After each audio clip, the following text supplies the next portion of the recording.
Welcome to 25 and Broke, where I teach you how to stop being broke financially, socially, physically, and spiritually so that you can stop being a wuss and start being a winner.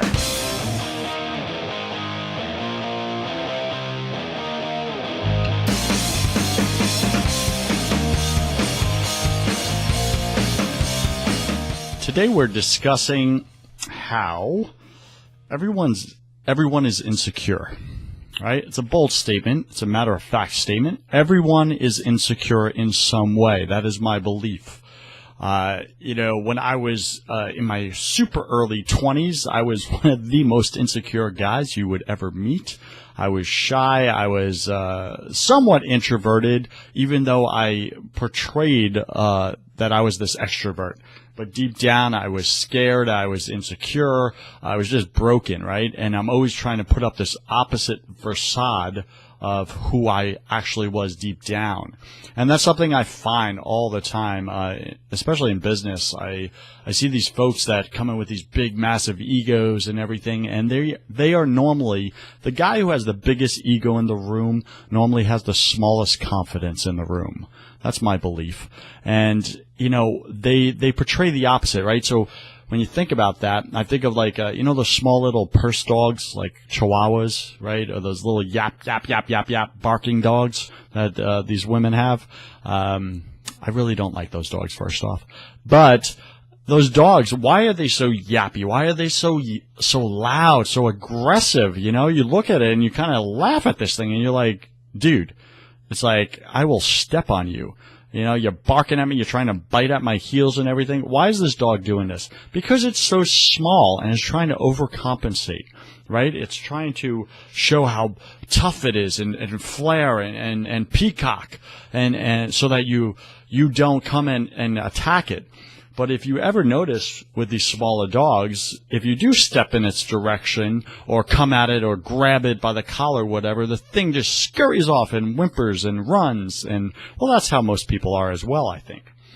They're insecure. The biggest egos are the most insecure. That's why a lot of bullies who come across real loud, aggressive, obnoxious, and just pick on other people, other insecure people, and prey to their weakness, when someone who is confident, a confident man, confronts that bully and maybe takes him out or whatever, knocks him out, that bully is scared, he's shattered, he's insecure, he's broken, he doesn't want that conflict for the most part, But anyway, I'll share a story here. It kind of plays into two areas of my life. One is insecurity, and the other is ego, right? That false ego that covered who I really was deep down, this broken, insecure little boy.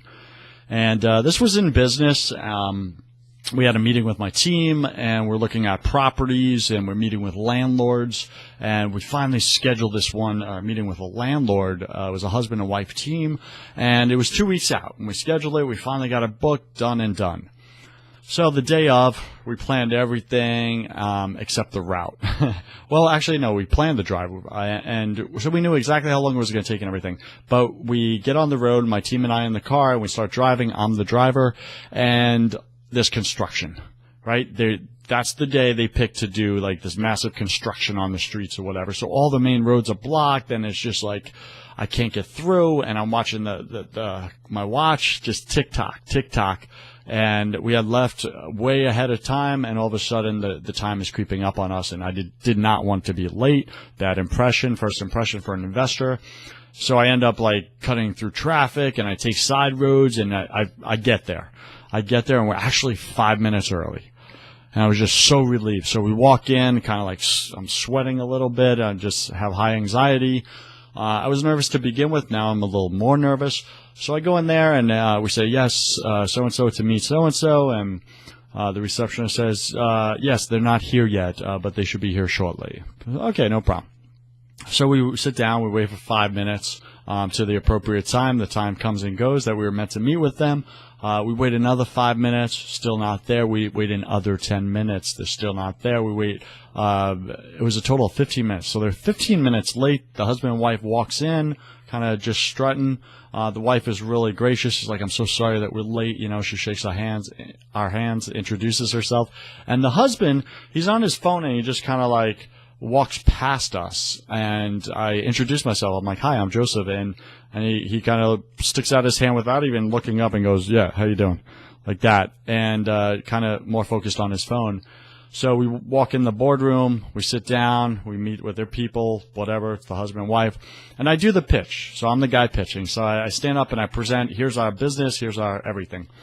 And fast forward 5 minutes into the pitch, everybody's paying attention. They're like hanging on to every word. I tried to make it very engaging and exciting when I speak, and except this guy. This guy, the husband, who's the top investor, he is not paying attention. He is looking down at his phone, right? He's sitting there with his phone, and he's just typing away with his little thumbs, right? Little small dude with his little thumbs, just typing away. And every time he's like doing it, I'm glancing over, and I can't help but, just get annoyed. And I just feel like my blood pressure going up and up and up. And I just didn't have control over my emotions at that time of my life. And there I was, I finally hit boiling point because this guy wasn't paying attention at all. And I felt like what I had to say wasn't important. And he was ignoring me. And I just hit my boiling point. I remember one of my business partners kind of kicked me under the table because they saw me about to blow my cork. And they kind of nudged me like, don't do it. And I couldn't control myself, and I had to do it. And I looked at the guy, like just glared down at him because I was standing, he was seated across from me, and I looked down at him and I was like, "Hey." And that was the first time he looked up. And I said, "Is there some place that you would rather be?" And he goes, "What? What do you mean?" I was like, "Is there some place that you would rather be? Because obviously you don't want to be here right now. You're sitting there playing on your phone or whatever, and it's like, we scheduled this, we spent 2 weeks preparing for this, here we are, and you're not even paying attention, and no offense, it's just frankly just rude. You're being rude." And the guy was like horrified. He had this like shocked face look on his face. He turns to his wife, he's like, "Honey, what did I do? Like, I don't understand." And I was like, "What did you do?" I was like, "Bro, you're sitting there like texting. Are you kidding me? What do you mean, what did you do?" I was like, "That's so rude." And he looks up at me, holds up his phone, and he goes, "I wasn't texting." And he faces his phone at me, and he goes, "I was typing and writing down everything you were saying." And he holds up his notes. I look at his notes, and this feeling inside of me just of bottoming out, this pit in my stomach just takes over, and I go, "Oh my gosh." I just put my foot in my mouth. My ego just not only messed me up, but it just killed this deal. And literally right there, conversation was over, everything was over. I destroyed that opportunity. And there I was in the car with my team driving home, knowing that I ruined that opportunity for my team. And what a terrible feeling. What a terrible feeling. And, here's kind of the lesson here. Your ego, right? If you're an insecure guy, your ego is going to show up more often than you like, just like it did for me. That was just one of many situations. And it's going to sabotage your efforts. It's going to sabotage your success, what you're working so hard to become great at. There's your ego, overcompensating for your insecurity. So my recommendation is do something about that insecurity, right?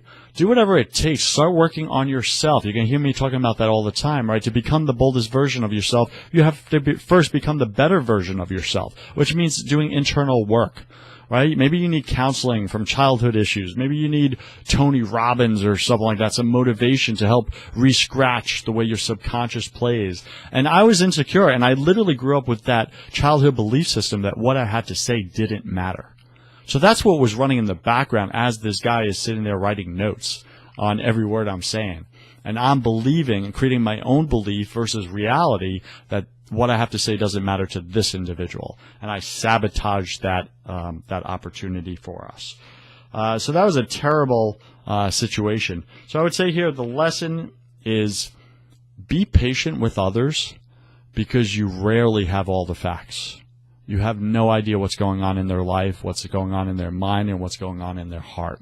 Be patient with others. Be slow to anger. Be slow to ego. And just work on the confidence. Small victories. Know that you are enough. You are worthy.